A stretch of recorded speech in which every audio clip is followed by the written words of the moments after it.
Kami ini para pengacara, tapi bukan pengangguran yang banyak acara. Coba, kemudian sudah kita keberatan terhadap apa materi perkara ini dan pokok perkaranya, masih saja dipaksakan. Ya, coba bayangkan, ya, kami terus melawan, akhirnya pergelaran perkara yang sudah sempat menghadirkan saksi tanpa kami terdakwa ikuti, itu akhirnya dihentikan. Nah, siapa yang konyol kalau begini? Mau saya tanyakan, apakah terdakwanya yang gigih, ulet, memprotes kezaliman, atau memang penegak hukum yang digaji negara pakai uang rakyat itu bodoh? Ini kan berbahaya sekali.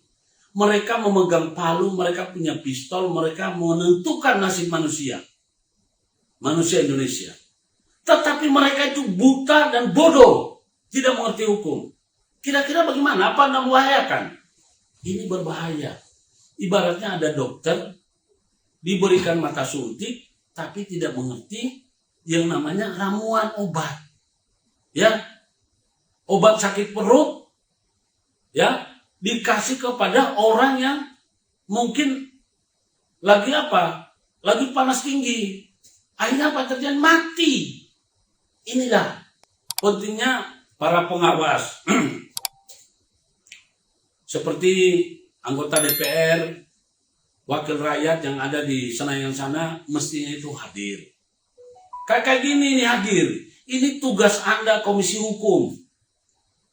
Jadi Anda jangan hanya duduk-duduk menghitung berapa jam ini Anda, kemudian Anda dapat sekian tunjangan. Jangan. Saya perlu ingatkan kepada kita semua. Baik itu aparat penegak hukum maupun kita ini sebagai para pengacara. Atau sebagai pelayan publik yang lain, aparatur negara. Ingat, cepat atau lambat kematian pasti datang. Ya. Buat apa Anda makan enak? Buat apa Anda tidur enak? Buat apa Anda bergelimang harta kalau ujung-ujungnya melalui air mata orang lain? Jadi lebih baik dapat uang sedikit tapi barokah, saya tidak menjolimi orang, daripada Anda kadang-kadang hari ini kita cerita kejelekan orang, padahal orang itu pada besoknya kita akan minta tolong. Kadang-kadang hari ini kita jalimi orang, padahal besok orang yang kita jalimi itu mungkin akan menolong kita. Anda harus ingat, di dalam kehidupan kita tidak ada gratis. Anda berbuat baik, Anda akan panen kebaikan. Anda berbuat jahat, Anda juga akan panen tentang kejahatan. Cepat atau lambat akan datang kejahatan itu. Meskipun datangnya bukan kepada Anda, tapi bisa jadi kepada saudara Anda, keturunan Anda. Itu yang perlu Anda ingat. Ya, saya makanya kenapa takut bermusuhan dengan orang, membenci orang, memusuhi orang. Ya, memang kadang-kadang spontanitas saya nggak suka sama orang. Tapi terkadang saya mikir, jangan sampai orang ini saya nggak suka, besok-besok dia akan menjadi tempat saya meminta tolong. Jadi sudahlah, jangan kita terlalu banyak melakukan kekilapan. Kita mengejek orang, kita nggak suka sama orang, kita benci sama orang, lantas bahkan berlanjut dengan kita melakukan suatu perbuatan kriminalisasi.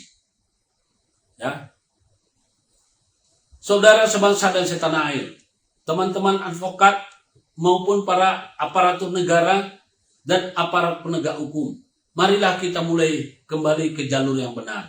Masih ada waktu.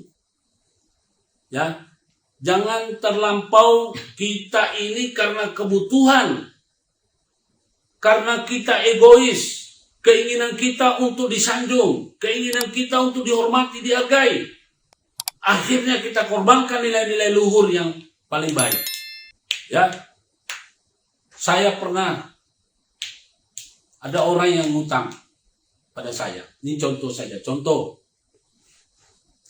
Orang itu ngutang, dia janji saya minggu depan. Oke, minggu depan ya.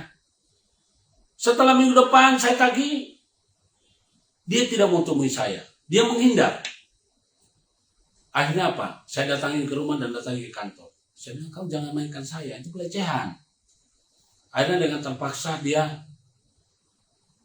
mengusahakan bayar saya. Dalam waktu 6 bulan kemudian, saya dengar ceritanya bahwa dia sekarang sudah kaya. Saya menyesal. Saya pernah marahin orang itu, sekarang dia sudah kaya. Wah ya Tuhan, maafkan saya. Ternyata itu hoak. Tapi meskipun hoak menjadi pelajaran buat saya.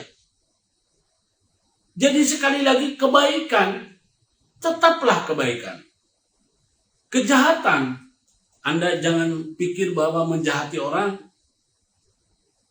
akan langsung kontan, tunai. Tidak, balasannya tidak.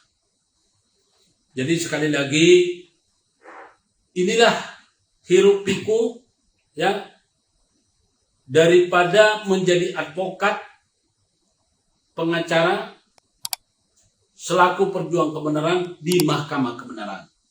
Kami sering menjumpai banyak klien. Karena kami terus saja ini memang profesional. Lebih baik kita gratiskan konsultasi dan advis daripada kita menerima uangnya kalau ternyata uang operasional bagi kami kurang. Nah, ada orang yang memang benar-benar hanya ingin supaya kami tangani. Pak, Bapak yang tangani. Nanti Pak, kalau ini sudah berhasil, Bapak akan saya buat gini, saya buat gini. Itu bukan pekerjaan ringan. Rumah yang dieksekusi oleh bank sudah berpindah ke 3 tangan. Jadi berarti sudah 4 dari bank. Pertama itu rumahnya dia anggunkan ke bank. Setelah dia gagal bayar, bank langsung mengeksekusi. Lalu dijual. Sudah jatuh ke tangan ketiga. Menurut logika tidak mungkin bisa diambil. Alhamdulillah. Dengan sistem kerja daripada pengadilan alternatif, mahkamah kebenaran, itu bisa kembali. Bapak tahu. Setelah kembali orang itu dihubungi pun susah. Alasannya begini, ya sudah. Jadilah pelajaran bagi kami. Kami dari mahkamah kebenaran memang, saya harus katakan kepada halayak ramai, kami ini kalau dibilang komersial, memang komersial. Karena kami tidak mau menerima tanggung jawab lantas kita telantarkan klien. Karena kami akan berjuang hingga ada penyelesaian. Kami tidak pernah menjanjikan kemenangan. Kami menjanjikan penyelesaian. Ya, selesai, sampai selesai masalahnya. Kami juga pernah mengurusi persoalan waris. Karena si keluarga ini kecewa pada keponakannya, kami mau dibayar 3 miliar. Lebih baik Pak Gun saya bayar 3 miliar daripada uang 3 miliar ini saya kasih kepada keponakan saya. Jangan Pak. Bapak tidak akan bisa mengganggu, menggoda iman kami. Ya, iya Pak, saya benci sekali. Nanti setelah sekarang ini baru mereka menganggap kita ini om, paman. Ya, tapi tetap aja mereka punya hak. Ya, kami tidak akan pernah menerima ya yang namanya uang-uang lendir yang tidak benar, tidak. Kecuali kalau sudah selesai sesuai dengan kaidah-kaidah dan norma-norma hukum kebenaran, kemudian ada persekot atau ada uang tanda terima kasih yang akan dikasih kami terima. Tapi tidak akan pernah kami terima karena menjalinnya orang. Karena uang itu akan habis.